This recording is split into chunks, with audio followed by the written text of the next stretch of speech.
Selamat pagi anak-anak, salam jumpa dan salam sehat untuk kita sekalian. Bagaimana kabar kalian saat ini? Di masa pandemi COVID-19 ini, anak-anak masih diperkenankan belajar secara mandiri dari rumah masing-masing. Tetap semangat dalam belajar, teruslah berjuang menjadi pembelajar yang hebat dan melangkah penuh optimis sebagai generasi penerus bangsa yang bermanfaat dan bermartabat. Materi pembelajaran kita pada hari ini yakni berkaitan dengan dinamika atmosfer. Tentu anak-anak masih ingat bahwa bumi kita terdiri atas beberapa lapisan.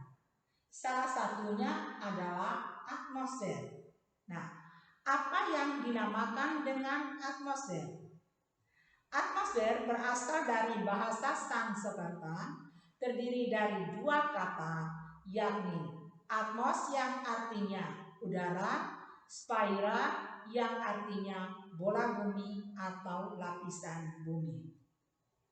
Sehingga secara asal katanya, atmosfer adalah lapisan udara, atau dengan kata lain, atmosfer adalah lapisan udara yang menyelubungi bumi.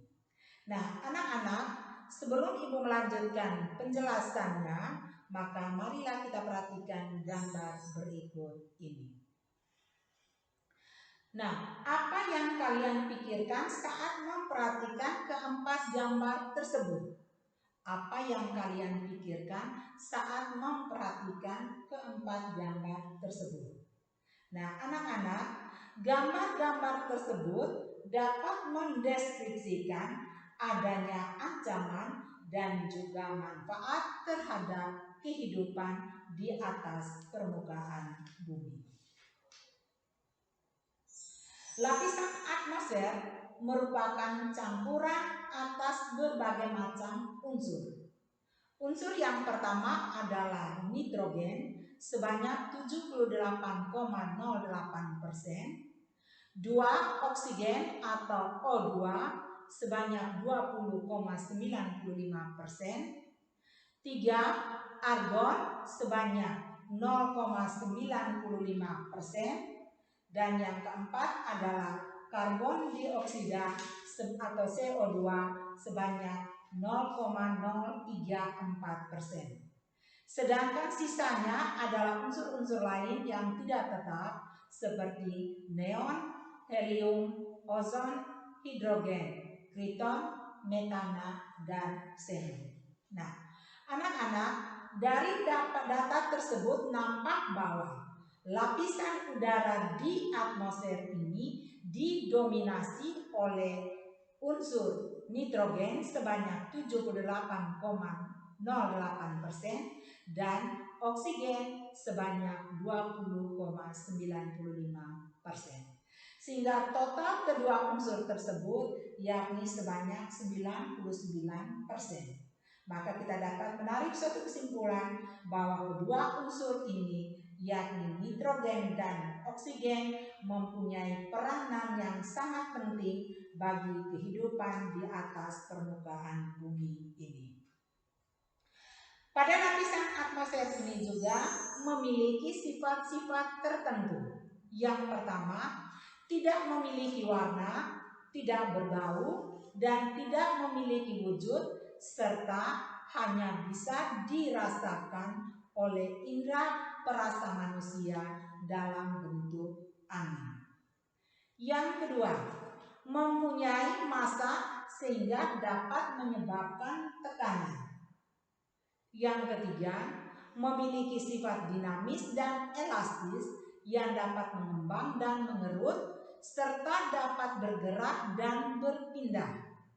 Dan yang keempat, transparan terhadap beberapa bentuk radiasi. Nah, anak-anak, kita masuk pada penjelasan berikutnya, yakni lapisan-lapisan atmosfer. Atmosfer tersusun atas 5 lapisan. Perhatikan gambar berikut. Lapisan pertama adalah lapisan troposfer, yang kedua adalah lapisan stratosfer, 3 mesosfer, yang keempat termosfer, dan yang kelima adalah eksosfer. Jadi ulangi, ada 5 lapisan atmosfer.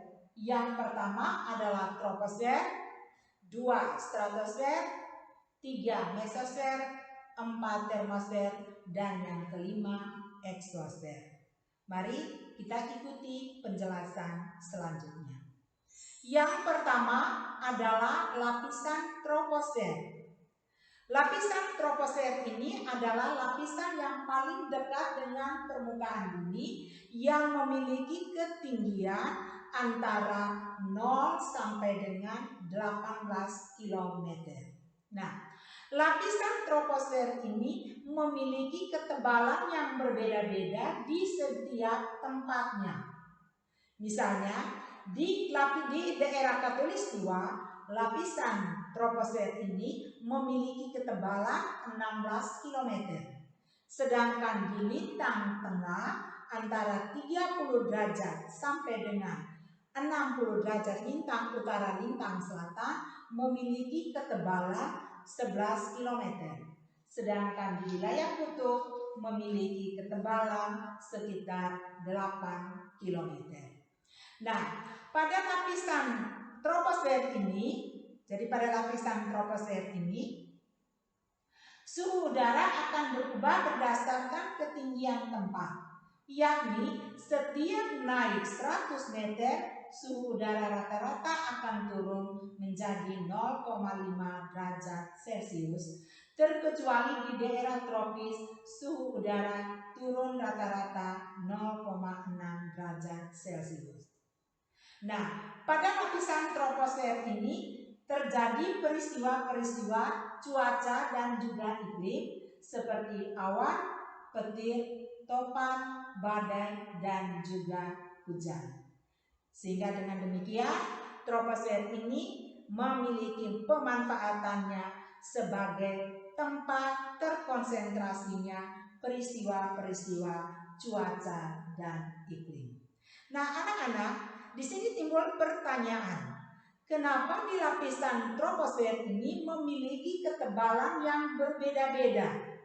Nah, jawabannya tidak lain dan tidak bukan, perbedaan tersebut disebabkan oleh adanya rotasi bumi, perputaran bumi pada porosnya. Sehingga dengan demikian, akibatnya terjadinya perbedaan kondisi cuaca antara wilayah kutub dan wilayah khatulistiwa. Kita masuk yang kedua, lapisan yang kedua adalah stratosfer.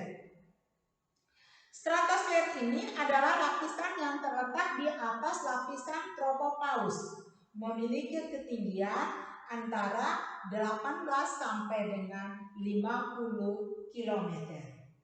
Lapisan stratosfer ini sering disebut juga sebagai lapisan ozon atau lapisan O3. Lapisan ini memiliki fungsi sebagai atau melindungi bumi dari pancaran sinar ultraviolet matahari.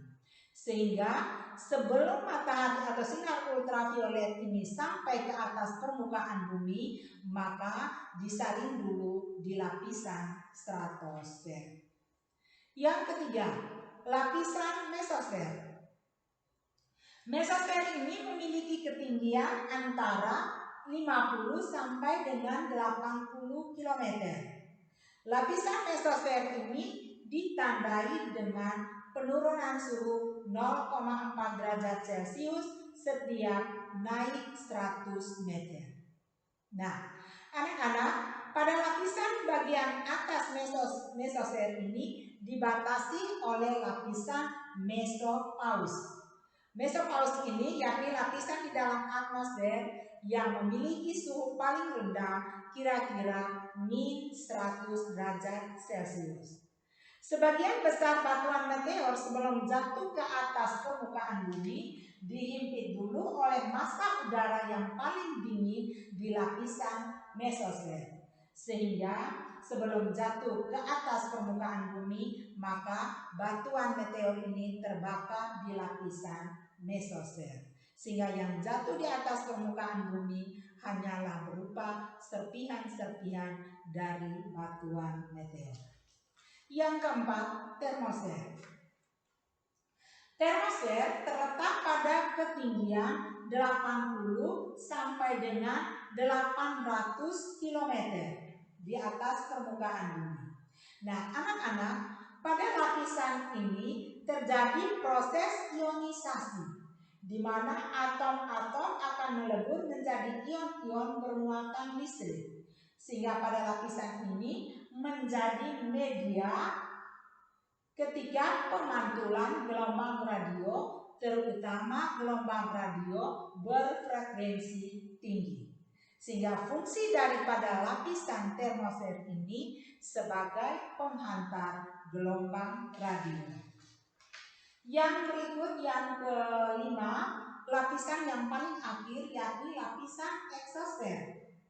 Eksosfer ini memiliki ketinggian antara 800 sampai dengan 1000 km.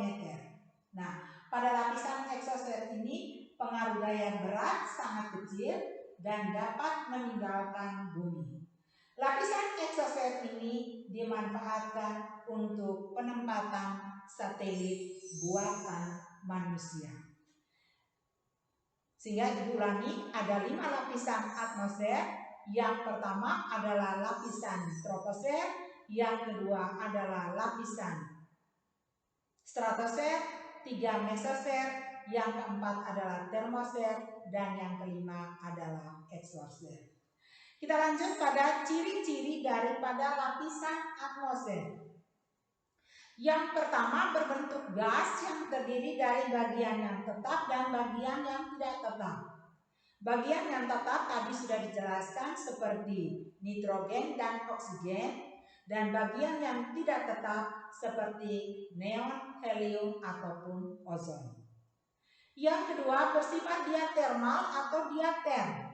Artinya, udara menerima panas lebih dahulu dari matahari, tetapi dia tidak bisa membuat dirinya menjadi panas.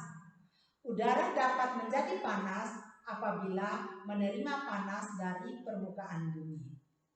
Yang ketiga, mempunyai berat jenis 0,9. Dan yang keempat, di dalam udara terdapat berbagai macam peristiwa cuaca seperti evaporasi, kondensasi, presipitasi, angin, awan, dan juga petir. Nah, kita lanjutkan ke penjelasan berikut adalah gejala-gejala optik di atas permukaan bumi. Ada beberapa gejala optik di atas permukaan bumi. Yang pertama adalah pelangi, 2 adalah halo, 3 aurora, 4 kilat, 5 sandikala, dan yang keenam adalah fata morgana. Mari kita ikuti penjelasan selanjutnya. Perhatikan gambar berikut ini. Ini yang sering kita lihat setelah terjadinya hujan. Gambar ini yang sering kita sebut dengan pelangi, yang terdiri dari berbagai macam warna, yakni Magicu hibinium. Nah, anak-anak, pelangi pada dasarnya adalah sebuah fenomena optik yang disebabkan oleh interaksi antara butiran-butiran kecil air dan cahaya matahari. Cahaya matahari yang melewati butiran air mengalami perubahan sehingga sinar tersebut terbelokkan sehingga terbentuklah cahaya-cahaya seperti warna-warni seperti pelangi ini. Yang kedua adalah halo. Halo adalah lingkaran putih yang terkadang terlihat di sekitar matahari atau bulan.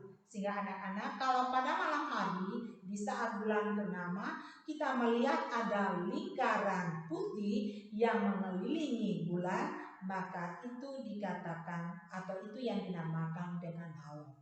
Bagaimana proses terjadinya halo? Silakan Anda mencari pada sumber-sumber atau literatur yang lainnya. Yang ketiga adalah aurora. Yang ketiga adalah aurora.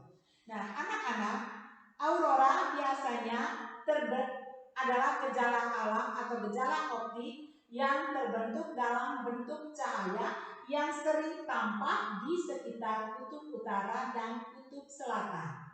Nah, aurora ini terbentuk jika partikel-partikel yang bermuatan listrik dari bintik-bintik matahari mengalir ke arah bumi, tertarik oleh gaya geomagnetik utara dan selatan bumi.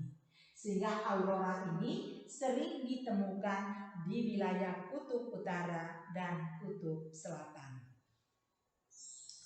Yang keempat adalah kilat. Nah, anak-anak, kita tentu sering melihat adanya kilat yang terjadi pada saat musim hujan. Di saat langit memunculkan kilatan cahaya sesaat yang menyilaukan. Beberapa saat kemudian disusul dengan suara menggelegar yang disebut dengan guru. Perbedaan waktu kemunculan ini disebabkan adanya perbedaan antara kecepatan suara dan kecepatan cahaya. Sehingga kilat itu sebenarnya adalah aliran atau loncatan listrik dalam bentuk cahaya atau sinar di antara dua awan atau antara awan dengan bumi yang bermuatan listrik. Yang kelima adalah sandikala. Nah, anak-anak, sandikala sebenarnya merupakan cahaya yang berwarna merah kekuningan saat matahari terbit atau saat matahari terbenam.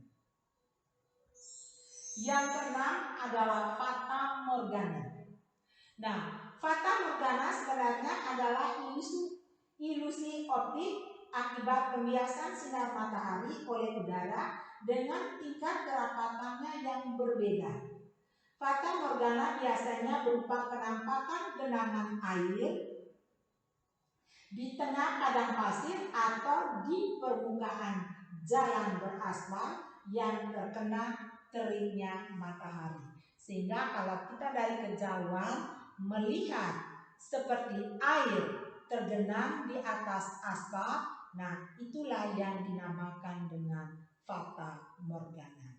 Nah, anak-anak, demikianlah penjelasan Ibu hari ini yang berkaitan dengan dinamika atmosfer. Secara khusus kita berbicara tentang lapisan-lapisan atmosfer. Apabila ada pertanyaan, silakan ajukan lewat YouTube ini atau lewat Japri. Terima kasih, sampai ketemu pada pekan berikutnya.